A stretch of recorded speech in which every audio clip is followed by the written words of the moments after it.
नमस्कार मंडळी, कसे आहात? आय होप सगळे मजेतच असणार. तर आजचा आमचा जपानमधला तिसरा दिवस आहे. आज आम्ही अशा ठिकाणी चाललो आहोत जिथून माउंट फ्युजीचा सर्वात सुंदर व्ह्यू दिसतो. तर तुम्ही म्हणाल माउंट फ्युजी काय आहे? तर बऱ्याच जणांना माहीत नसेल म्हणून सांगते. तर माउंट फ्युजी हा जपानमधील सर्वात उंच आणि सर्वात प्रसिद्ध असा पर्वत आहे. खरं तर हा एक ज्वालामुखी आहे, म्हणजेच व्हॉल्कॅनो आहे. बर्फाच्छादित शिखरामुळे तो खूप सुंदर दिसतो. In modern city, you can see the Tokyo, Shinjuku, Ikebukuro, Shibuya. Everywhere they make a modern technology and make the towers, luxurious hotels and apartments. You know what are the technology they used? They used all the bigger tower and hotel and apartments are make earthquake proof. You know why he make earthquake proof? Because everybody know the news in Tokyo. The maximum times earthquake are going on. And the other reasons, it's not harm for a maximum peoples. They use this technology and they make all the luxurious hotels, apartments and the towers. Remediation choose the 3 point first. The constructions, then IT, and then industrial area. And the IT, we all are knows the fastest bullet train is working here. If you go any shopping complex here, there is an automatic cashier machine. If you don't have a change, you can put your money inside the machine. They will give you exact change, your item and the receipt in one time. And this advanced technology here only in Japan they are using.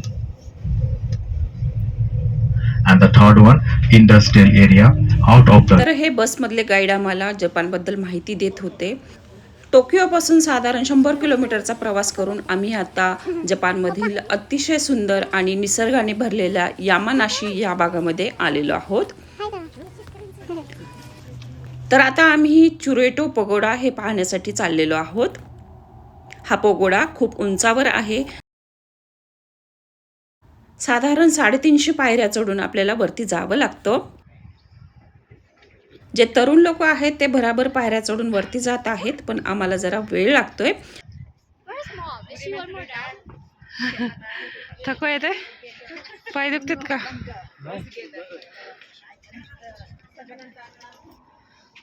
आम्ही थांबतच चाललोय.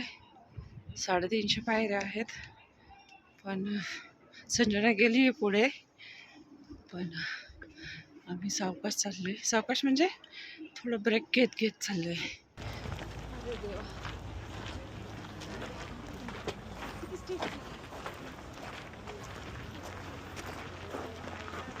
आम्ही काय केलं, 30-40 पायऱ्या चढल्यानंतर 5 minute विश्रांती घेतली. त्यानंतर परत 30-40 पायऱ्या चढलो. असं करत आम्ही वरपर्यंत पोहोचलो. तर हा आहे चिरोटो पगोडा. इथून माउंट फ्युजी दिसतो. खूप छान दिसतो इथून. पण आज काय झाले, आज जरा ढगाळ वातावरण असल्यामुळं माउंट फ्युजी काही दिसू शकलेलं नाही आहे. तर गाईडने आम्हाला एक ठराविक वेळ दिलेली होती. त्या वेळेतच आम्हाला खाली पोहोचायचं होतं, नाहीतर गाडी सोडून जाईल असं त्यांनी सांगितलं. त्याप्रमाणे आम्ही पटकन खाली आलो. थकल्यामुळं खूप भूक लागली होती. इकडे खाण्याचे बरेच स्टॉल दिसत होते. फिशचे इथे बरेच प्रकार होते, तसेच स्वीटकॉर्न, ॲपल वगैरे होते. तर आम्ही हे बॉईल केलेले स्वीटकॉर्न आणि ॲपल घेतले. तर बघू शकता किती मोठे आहेत हे ॲपल. खायला खूप गोड होते हे ॲपल.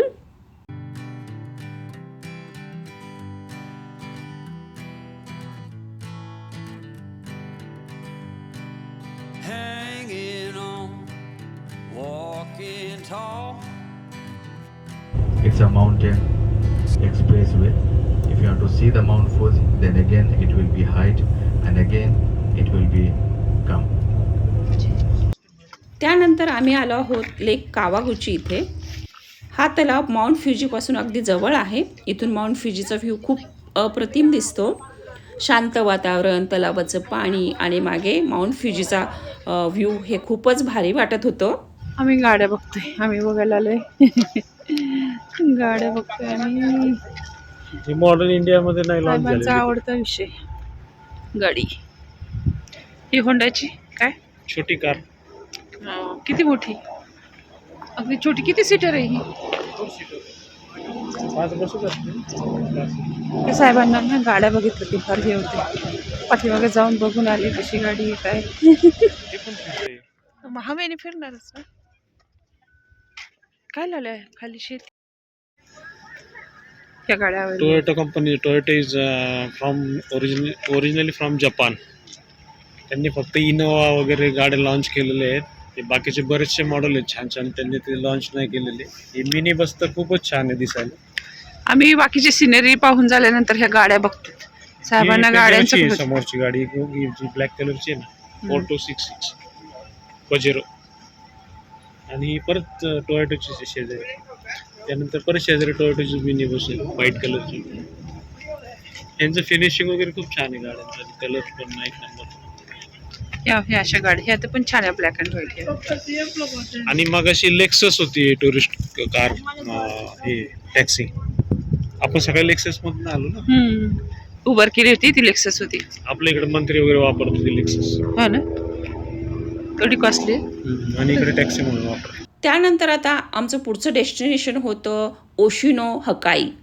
हे जपानमधील एक सुंदर असं गाव आहे. इथली सर्वात खास गोष्ट म्हणजे अत्यंत स्वच्छ आणि निळसर पाण्याचे तलाव. या तलावातलं पाणी माउंट फ्युजीवरील बर्फ वितळून अनेक वर्ष जमिनीतून फिल्टर होत इथपर्यंत येतं. त्यामुळे हे पाणी खूपच स्वच्छ असतं. इथे लोक बाटल्याच्या बाटल्या भरून पाणी घेतात. इथे तुम्हाला पारंपरिक जपानी घरं, शांत वातावरण आणि सुंदर माउंट फ्युजी पाहायला मिळतो. हे सगळं पाहिल्यानंतर परत आम्ही टोकियो शहराकडे निघालो. त्यानंतर रात्री आम्ही परत शिंजुकू इथे फिरायला गेलो. तर आता आपण शिंजुकूमधील एका खूपच व्हायरल ठिकाणी आलेलो आहोत. हा एक प्रसिद्ध 3D कॅट आहे. हे मांजर एका मोठ्या स्क्रीनवर दिसत आहे, पण आपल्याला पाहताना ते एका गॅलरीत बसलंय आणि आता ते खाली पडतंय की काय असं वाटतं. इतकं ते रिअल वाटतं. ही 3D टेक्नॉलॉजी इतकी जबरदस्त आहे ना की लोक टोकियोमध्ये आले की इथं खास फोटो आणि रील काढण्यासाठी येतात. हा खूप फेमस स्पॉट आहे त्यासाठी.